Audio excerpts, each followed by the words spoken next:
Hello student, my name is Professor D.A. Bhosle working as a lecturer in DKT Yashwantrao Chavan polytechnic. आजपासून आपण unit number 3 software modelling and designing आपण हा unit number 3 चालू करणार आहोत. तर प्रिव्हियस जो युनिट होता, पहिला जो युनिट होता तो सॉफ्टवेअर डेव्हलपमेंट प्रोसेस आणि युनिट नंबर सेकंड होता तो सॉफ्टवेअर रिक्वायरमेंट इंजिनिअरिंग. म्हणजे पहिल्या युनिटमध्ये आपण काय शिकलो तर आपल्याला सॉफ्टवेअर डिझाईन करायचं आहे आणि त्याच्यासाठी वेगवेगळे प्रोसेस मॉडेल्स आहेत जे वेगवेगळ्या सायंटिस्टनी डिझाईन केलेले आहेत. ते प्रोसेस मॉडेल कशा पद्धतीने वर्क होतात आणि आपण त्यातलं कोणतेही मॉडेल यूज करू शकतो ते वेगवेगळ्या प्रोजेक्टसाठी. तर ते शिकल्यानंतर तर त्याच्या फेजेस होत्या: communication, planning, construction, testing, coding आणि डिप्लॉयमेंट. तर या प्रत्येक फेजेसचं मिनिंगसुद्धा आपण बघितलं होतं. तर प्रत्येक फेजमध्ये बघा ज्या बेसिक फेजेस होत्या, रिक्वायरमेंट गॅदरिंग करायची कम्युनिकेशन करून, त्याच्यानंतर त्याच्यावरती ॲनालिसिस करायचं, मग त्याच्यानंतर त्याच्यावरती कोडिंग करायचं, डिझायनिंग करायचं, कोडिंग करायचं आणि मग टेस्टिंग करायचं आणि मग प्रोजेक्ट तयार झाल्यानंतर डिप्लॉय करायचा. अशा ज्या काही आपण प्रोसेस बघितल्या त्या सेकंड युनिटमध्ये आपण त्या प्रत्येक प्रोसेससाठी वेगवेगळे प्रिन्सिपल्स आहेत ते कशा पद्धतीनं करायचं, कम्युनिकेशन कशा पद्धतीनं करायचं, प्लॅनिंग कशा पद्धतीनं करायचं हे आपण युनिट नंबर 2मध्ये बघितलो. तर रिक्वायरमेंट गॅदरिंग कशा पद्धतीनं करायचं किंवा रिक्वायरमेंट इंजिनिअरिंगचे टास्क आपण बघितले. तर असे सगळे पॉईंट्स कंप्लीट केल्यानंतर आजपासून आपण युनिट नंबर 3 जो चालू करणार आहोत तो आहे सॉफ्टवेअर मॉडेलिंग अँड डिझाईन. तर आज आपण जो फर्स्ट पॉईंट आहे युनिट नंबर 3मध्ये, तर जो फर्स्ट पॉईंट आहे translating requirement model into design model. त्याच्यामध्ये फर्स्ट पॉईंट आपल्याला काय बघायचं आहे, आपण युनिट नंबर 2मध्ये रिक्वायरमेंट गॅदरिंग कशा पद्धतीनं करायचं म्हणजे कम्युनिकेशन करून युजरच्या रिक्वायरमेंट कशा पद्धतीनं समजून घ्यायच्या हे आपण युनिट नंबर 2मध्ये बघितल्या होत्या. तर रिक्वायरमेंट कलेक्शन केल्या, ॲनालिसिस केल्या, मग त्या रिक्वायरमेंटचं डिझाईनमध्ये कसं कन्वर्ट करायचं हे आपण आजच्या युनिटमध्ये बघणार आहोत. तर त्याच्यामध्ये नेक्स्ट पॉईंट बघणार आहोत डेटा मॉडेलिंग म्हणजे काय आणि त्यानंतर डेटा ऑब्जेक्ट म्हणजे काय, ॲट्रिब्यूट्स म्हणजे काय, रिलेशनशिप म्हणजे काय. तर आज आपण एवढे पॉईंट्स कंप्लीट करणार आहे. तर बाळांनो, तुम्हाला डेटाबेस मॅनेजमेंट सिस्टीम मी जेव्हा सब्जेक्ट घेतला होता तेव्हा तुम्हाला कॉलम म्हणजे काय, रोज, कॉलम्स किंवा त्यानंतर त्याचे ॲट्रिब्यूट्स म्हणजे काय हे मी शिकवले होते.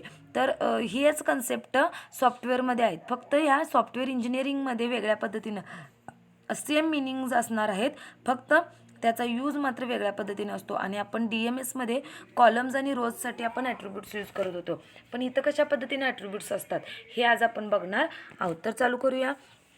First point translating requirement model into design model.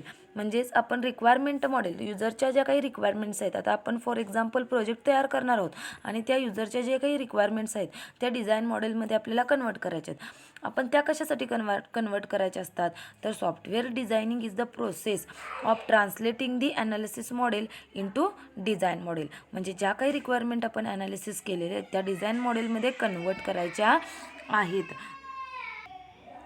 The analysis model is a manifested designed by scenario-based, class-based, flow-oriented and behavioral element and fit the design task.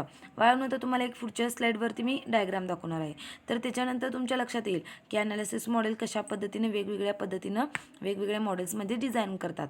तर बाळांनो, analysis and modeling requirement software design is a done which serves the basic code generation आणि testing. म्हणजे तुम्ही जे analysis requirement करता, analysis केल्यानंतर त्याचं जे काही डिझाईन आहे ते यूज करून आपल्याला काय करायचं असतात, कोड जनरेशन म्हणजे कोडिंग करावं लागतं त्या डिझाईनचा यूज करून, आणि कोडिंग केल्यानंतरच आपण त्या पद्धतीनं टेस्टिंग करणार आहोत.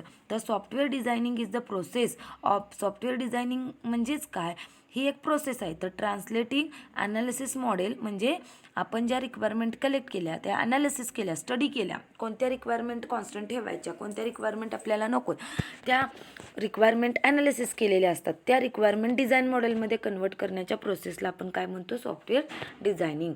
The analysis model is a manifested म्हणजेच काय तर 4 वेजमध्ये आपण ॲनालिसिस मॉडेल असतात.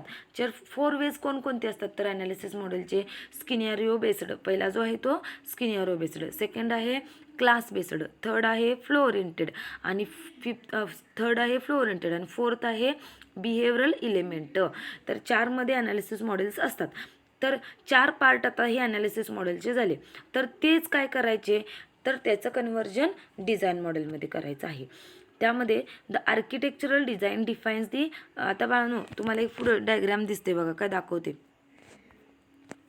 तर इथं डायग्रामवरती बघा तुम्हाला जो पहिली जे डायग्राम आहे त्याच्यामध्ये ॲनालिसिस मॉडेल आहे आणि त्या ॲनालिसिस मॉडेलचे 4 पार्ट्स आहेत बघा. स्किनॅरिओ बेस्ड आहे, फ्लो ओरिएंटेड आहे, बिहेवियरल आहे आणि क्लास बेस्ड आहे. तर स्किनॅरिओ बेस्ड म्हणजेच काय, ज्या आपण ॲनालिसिसचे रिक्वायरमेंट्स आहेत त्या डिझाईनमध्ये कन्वर्ट करणार. मग स्किनॅरिओ बेस्ड यूज करून करणार असेल तर यूज केस डायग्राम, ॲक्टिव्हिटी डायग्राम, स्विम लेन डायग्राम ह्या यूज करून आपण त्याच्यामध्ये कन्वर्ट करायच्या. त्यानंतर फ्लो ओरिएंटेड असेल तर data flow diagram, control flow diagram अशा डायग्राम्स ड्रॉ करून आपण रिप्रेझेंटेशन करायचं आहे किंवा त्याचं डिझाईनमध्ये कन्वर्ट करायचं आहे ॲनालिसिसचं. नेक्स्ट थर्ड आहे बिहेवियरल, म्हणजे त्या सिस्टीमचं बिहेवियरल आपल्याला रिप्रेझेंट करायचं असेल तर त्याचे स्टेट डायग्राम आणि सिक्वेन्स डायग्राम. स्टेट कशी डायग्राम असते पुढं आपण आहे बघणार आहोत, तर ह्या डायग्राम्स यूज करायचे आहेत. आणि त्यानंतर फोर्थ आहे क्लास बेस्ड एलिमेंट, म्हणजे क्लासेस येऊन. क्लासेस म्हणजेच काय, आता बघा आपला टी वायचा एक क्लास आहे आणि टी वायच्या क्लासमध्ये परत 2 डिव्हिजन्स असतील, तर क्लास ए आणि क्लास बी, आणि T Y C S C हा मेन क्लास झाला आणि टी वाय ए आणि टी वाय बी हे 2 सब क्लासेस झाले. तर अशा पद्धतीने हे क्लास डायग्राम्स रिप्रेझेंट असतात. मी तुम्हाला दाखवणार आहे की क्लास डायग्रामसुद्धा कशी ड्रॉ करायची असते. अशा ह्या ॲनालिसिस मॉडेलचं 4 वेन आपण डिझाईन करू शकतो. मग त्या ॲनालिसिस मॉडेलचं डिझाईन करताना जे आता स्किनॅरिओ बेस्ड आहे ते डिझायनिंगमध्ये काय केलेलं आहे, कॉम्पोनंट लेवल डिझाईन म्हटलेलं आहे त्याला. म्हणजे ॲनालिसिस मॉडेलचं कोणकोणते 4 पार्ट्स आहेत, स्किनॅरिओ बेस्ड, फ्लो ओरिएंटेड, बिहेवियरल आणि क्लास बेस्ड. तर सेम त्याचं कन्व्हर्जन यूज केस केलं, पण तिनेच काय केलं की डिझाईनमध्ये गेल्यानंतर त्या स्किनॅरिओ बेस्डचं कॉम्पोनंट लेवल डिझाईनमध्ये कन्व्हर्जन होतं. कॉम्पोनंट म्हणजेच कोणकोणते आहे तर क्लास बेस्ड आहेत आणि फ्लो ओरिएंटेड आहेत, म्हणजे आणि बिहेवियरल आहे. म्हणजे तिने काय केलेलं आहे, प्रत्येक डायग्राममध्ये यूज करून तिने कॉम्पोनंट लेवल डिझाईन आहे त्याला ते नाव दिलं. त्यानंतर स्किनॅरिओ बेस्ड, फ्लो ओरिएंटेड आणि बिहेवियरल इलिमेंट ह्या तिन्हीचे काय केले पार्ट्स यूज करून इंटरफेस डिझाईन केलं. आणि फ्लो ओरिएंटेड आणि क्लास बेस्डचं यूज करून नुसता आर्किटेक्चर डिझाईन केलं आणि क्लास बेस्ड यूज करून डेटा क्लास डायग्राम्स ड्रॉ केल्या. त्यांनी 4 पार्ट्सचे शॉर्टमध्ये थोडे थोडे पार्ट्स यूज करून वेगवेगळ्या लेवलनं डिझाईन केलेलं आहे. तर डिझाईन मॉडेल कशा पद्धतीनं दिसतं बघा बाळांनो, डेटा आणि क्लास डायग्राम. क्लास डायग्राम्स म्हणजेच कोणकोणत्या, ज्याच्यामध्ये बघा आपण क्लास डायग्राम्स ड्रॉ केल्यानंतर त्या क्लासचा आणि डेटाचा काय जो रिलेशनशिप आहे तो रिप्रेझेंट करतो. म्हणजे आपण क्लासेस ड्रॉ करतो ना, रोज कॉलम ज्या पद्धतीनं क्लास असतात त्याच पद्धतीनं क्लास डिझाईन असतात. त्यानंतर नेक्स्ट आहे आर्किटेक्चरल डिझाईन. आर्किटेक्चरल डिझाईन म्हणजेच defines the relationship between major structural elements of the software. म्हणजे आर्किटेक्चर जे स्टाईल्स वगैरे असतात, आर्किटेक्चर ड्रॉ करतो आपण त्या पद्धतीनं त्याचं डिझाईन करायचं. इंटरफेस डिझाईन म्हणजेच काय, describe how the software communication with system. म्हणजेच कशा पद्धतीनं कम्युनिकेशन करणार आहे, तर ते जर डायग्राम थ्रू रिप्रेझेंट करायचं असेल तर आपण इंटरफेस डिझाईन यूज करणार. आणि जो लास्ट आहे component level design, transform the structured elements of software architecture into procedural description of the software model. म्हणजेच काय, जे स्ट्रक्चर आहे त्याचं कन्व्हर्जन तो प्रोसिजरल म्हणजे स्टेप बाय स्टेपमध्ये तो काय करतो, कन्वर्ट करतो. तर बाळांनो अशा पद्धतीनं the information used by the component level design is obtained from, म्हणजे कॉम्पोनंट लेवलमध्ये जी इन्फॉर्मेशन यूज करतो ती कुणापासून आलेली असते, क्लास बेस्ड, फ्लो ओरिएंटेड आणि बिहेवियरल ह्या 3 मॉडेलपासूनच आलेली असते. आणि इंटरफेससाठी स्किनॅरिओ बेस्ड, फ्लो ओरिएंटेड आणि बिहेवियरल एलिमेंट्स, आणि आर्किटेक्चरसाठी फ्लो ओरिएंटेड आणि क्लास बेस्ड या दोघांचेच मॉडेल्स यूज करून आपण आर्किटेक्चर डिझाईन करतो. आणि क्लास डायग्राम्स फक्त क्लास बेस्ड एलिमेंट्स एवढेच आपण यूज करतो. तर बाळांनो इथं तुम्हाला जे डिस्क्रिप्शन दिलेलं आहे, मी आत्ता जे एक्सप्लेन केलेलं आहे तेच आहे. त्यानंतर बघा आता डेटा मॉडेलिंग ही एक कन्सेप्ट आहे. डेटा मॉडेलिंग म्हणजे काय, आता ह्याच्यामध्येच जे आपण मेन ट्रान्सफॉर्मेशन बघितलं, analysis into translating requirements into data design मॉडेलमध्ये आत्ता जे आपण बघितलं त्याच्यामध्येच नेक्स्ट पॉईंट आहे डेटा मॉडेलिंग. म्हणजे डेटा मॉडेलिंग म्हणजे काय, data modelling is the basic step analysis modelling. म्हणजे ही काय आहे, ॲनालिसिस मॉडेलिंगची बेसिक स्टेप आहे. In data modelling data object are examined independently of processing. Data objects काय केले जातात, इंडिपेंडंटली प्रोसेस केले जातात.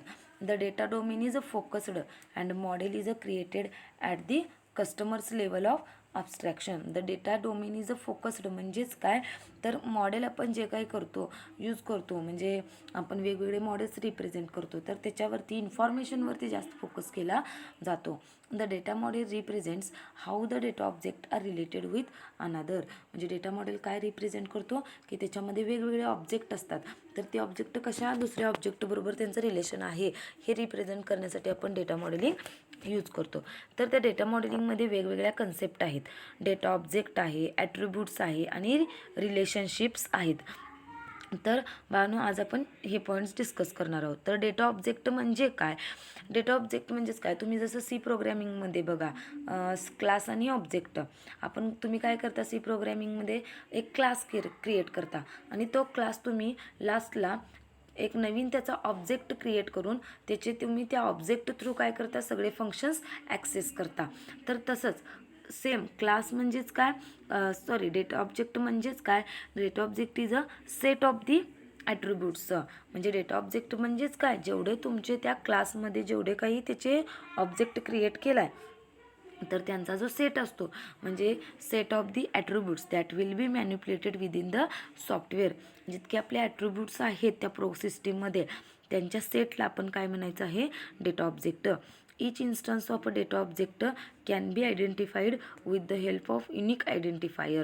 A student can be identified by using his roll number. म्हणजे आपण काय करतो स्टुडंट हा एक एंटिटी झाला आणि त्याचा ॲट्रिब्यूट म्हणजे काय झाला रोल नंबर झाला, नेम झाला, त्यानंतर त्याचं सरनेम झालं. ह्याच्यावरून आपण काय करतो स्टुडंट ओळखू शकतो म्हणजे त्याला म्हणायचं त्याचे ॲट्रिब्यूट्स म्हणायचे. The system can not perform without accessing to instance of the object. म्हणजे each data object is described by the attributes which themselves are data items. म्हणजे जे डेटा ऑब्जेक्ट्स आहेत डेटा ऑब्जेक्ट म्हणजेच काय is a collection. Data object म्हणजेच काय collection of attributes आणि attributes म्हणजेच काय फॉर एक्झाम्पल बघा की तुमची एक 4 व्हीलर आहे त्या 4 व्हीलरचं नेम आहे स्विफ्ट. म्हणजे या स्विफ्टचे ॲट्रिब्यूट्स कोणकोणते आता बघा एक 4 व्हीलर आहे म्हणून तुम्ही काय म्हणता त्याला व्हेकल म्हणता. मग ऑब्जेक्ट म्हणजे काय झाला एक कार झाली. ऑब्जेक्ट म्हणजे काय झाली एक कार झाली आणि त्याचे ॲट्रिब्यूट्स म्हणजे बघा त्याचं मॉडेल, त्याचा कलर, त्याचा ओनर, त्याची प्राईस किती आहे किंवा ती किती इयरची आहे म्हणजे त्याची कोणती इयरला ते मॉडेल जनरेट केलेलं आहे. तर ही त्याची जी बेसिक इन्फॉर्मेशन आहे त्याला म्हणायचं ॲट्रिब्यूट्स. त्याला काय म्हणायचं आपण ॲट्रिब्यूट्स. म्हणजे त्या ॲट्रिब्यूट्सवरून आपण काय करू शकतो की तो व्हेकल आयडेंटिफाय करू शकतो. टिपिकल डेटा ऑब्जेक्ट कोणकोणते आहेत एक्सटर्नल डेटा ऑब्जेक्ट कोणते असतात प्रिंटर, युजर, स्पीकर आणि जे रिपोर्ट्स, डिस्प्ले, सिग्नलसुद्धा असतात. त्यानंतर रोल मॅनेजर, इंजिनियर, कस्टमर हे टिपिकल डेटा ऑब्जेक्ट असतात. म्हणजे त्या सॉफ्टवेअर रिलेटेड कोणत्या सॉफ्टवेअर इंजिनियरनं डिझाईन केलेलं आहे कोणता कस्टमर यूज करणार आहे त्याच्यावरून आपण ते आयडेंटिफाय करू शकतो. नेक्स्ट आहे ॲट्रिब्यूट्स. ॲट्रिब्यूट्स म्हणजे काय आपण काय बघितलं आता ऑब्जेक्ट म्हणजे काय collection of set of the attributes. आणि ॲट्रिब्यूट्स म्हणजेच काय विच इज एन आयडेंटिफायर म्हणजे एक ओळख असते. म्हणजे ॲट्रिब्यूट्स काय करतो which defines the properties of data object. Attribute काय करतो त्या आता बघा व्हेकल मी फॉर एक्झाम्पल काय म्हटलं व्हेकल आहे आणि त्या व्हेकलचे जे प्राईज आहे किंवा त्याचा कलर आहे याच्यावरून आपण ती गाडी ओळखू शकतो. म्हणजेच त्या ॲट्रिब्यूटचे जे काही ऑब्जेक्टचे ज्या काही प्रॉपर्टीज आहेत आपण त्याला काय म्हणतो ॲट्रिब्यूट्स म्हणतो. म्हणजे ॲट्रिब्यूट्स डिफाईन्स दी डेटा ऑब्जेक्ट. आणि ॲट्रिब्यूट्समध्ये परत 3 प्रकारचे ॲट्रिब्यूट्स असतात नेमिंग ॲट्रिब्यूट्स, डिस्क्रिप्टिव्ह ॲट्रिब्यूट्स आणि रेफरन्शियल ॲट्रिब्यूट्स. तर नेमिंग ॲट्रिब्यूट्स म्हणजेच काय ज्याच्यावरून नेमवरून आपण आयडेंटिफाय करू शकतो तो data object. This attributes are used to name and instance of a object. For example a vehicle data object make and model. म्हणजे आपण बघा मॉडेल कोणतं घेतलं स्विफ्ट व्हीडी आहे ह्याच्यावरून आपण काय करू शकतो त्या व्हेकलला ओळखू शकतो. म्हणजे असे जे ॲट्रिब्यूट्स असतात त्याला काय म्हणायचं नेमिंग ॲट्रिब्यूट्स. आणि डिस्क्रिप्टिव्ह ॲट्रिब्यूट्स म्हणजेच काय एखाद्या ॲट्रिब्यूट्स असे असतात ज्याच्यावरून डिस्क्रिप्शन दिलं जातं किंवा वेगवेगळं एक्सप्लेनेशन आपण जसं देतो तर त्याला म्हणायचं descriptive attributes. These attributes are use to describe the characteristics or features of the data object. आणि फॉर एक्झाम्पल 4 व्हीलर जे आहे आता 4 व्हीलरचा आपण काय कोणता घेतला कलर कोणता आहे ब्लॅक, म्हणजे ब्लॅकवरून आपण एक्सप्लेन करू शकतो की this car is a black colour. मग त्याच्यावरून आपण त्याचं एक्सप्लेनेशन देऊ शकतो. म्हणजे so colour is a descriptive attributes. आणि त्यानंतर रेफरन्शियल ॲट्रिब्यूट्स. रेफरन्शियल ॲट्रिब्यूट्स म्हणजेच काय, these attributes that are used in making the reference to another instance in another table.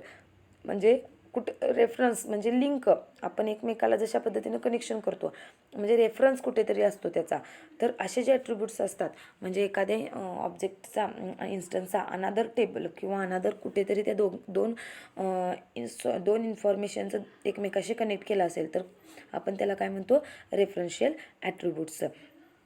तर फॉर एक्झाम्पल व्हेकलमध्ये ओनर असतो बघा, जो ओनर मालक आहे त्याच्याकडं 4 व्हीलर पण आहे आणि 2 व्हीलर पण आहे.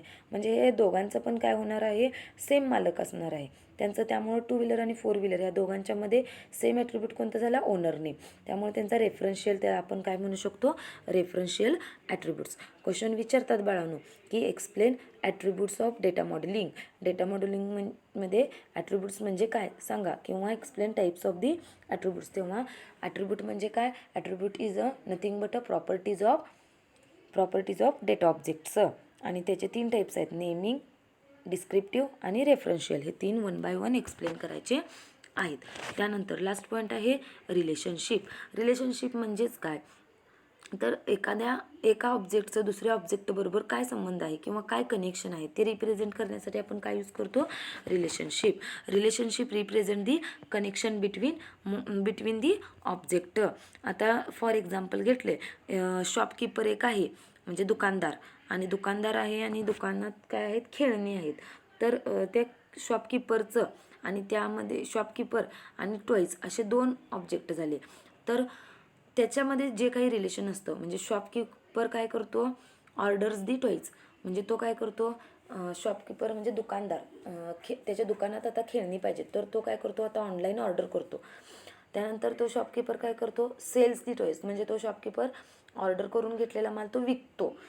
त्यानंतर शॉपकीपर शोज दी टॉईज. तुम्ही आता दुकानात गेलाय, तुम्हाला बघायचं आहे नुसता, घ्यायचा नाही आहे, तर तुम्ही बघण्यासाठी जाता. मग तेव्हा कोण दाखवतो, दुकानदार काय करतो, तुम्हाला खेळणी दाखवतो. शॉपकीपर स्टॉक्स दी टॉईज. म्हणजे तो काय करतो, जे काही त्याला दुकानात माल भरायचा असेल तर तो खेळण्यांचा मालसुद्धा भरू शकतो. म्हणजे शॉपकीपरचं आणि त्या टॉईजचं हे एकमेकाबरोबर कशा पद्धतीचं रिलेशन आहे, ऑर्डरचं आहे की सेलचं आहे की शोजचं आहे की स्टॉकचं आहे. असे रिलेशनशिप जर आपल्याला रिप्रेझेंट करायचे असतील तर आपण वेगवेगळे रिलेशनशिप्स दाखवायचे आहेत. तर बाळांनो, आज तुम्हाला डेटा मॉडेलिंगचे हे 3 ऑब्जेक्ट लक्षात आले असतील, 3 कन्सेप्ट लक्षात आले असतील, ऑब्जेक्ट, ॲट्रिब्यूट आणि रिलेशनशिप. आणि त्यानंतर लास्ट एक ऑब्जेक्टसुद्धा आहे, कार्डिनॅलिटी आणि मोडॅलिटी, जो ऑब्जेक्ट आपण नेक्स्ट लेक्चरला बघणार आहोत.